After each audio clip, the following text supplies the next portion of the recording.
My name is Agrawal, and our today's topic is exploding population and gasping nation. It is a wake-up call for India to the yawning catastrophes of galloping population, congestion, crowds, dirt, filth, rising population, and depletion of the environment, lack of space to dump daily garbage. All these have become a daily meanness of our lives.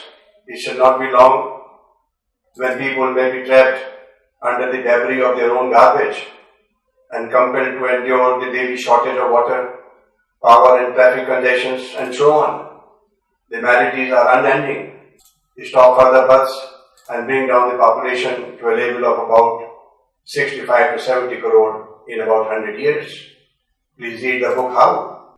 I would recommend all to read chapter 8.4 of the on population control to addressing most of the predicaments the world is facing today. Let us not play ostrich to the obvious catastrophes. Disgruntled people around the world is also a threat to world peace, while global warming is yawning to swallow the mankind.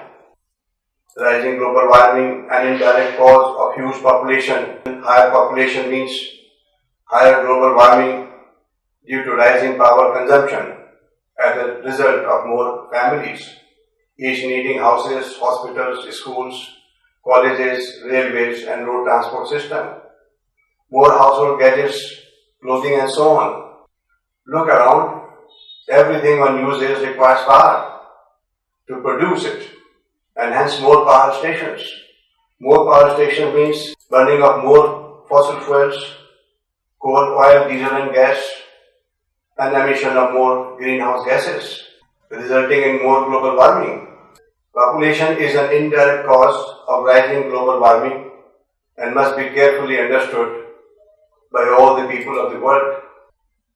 It is besides more land required for accommodating surging population, also causing denuding of forests, shrinking of usable land and so forth. We are already trapped in a vicious circle.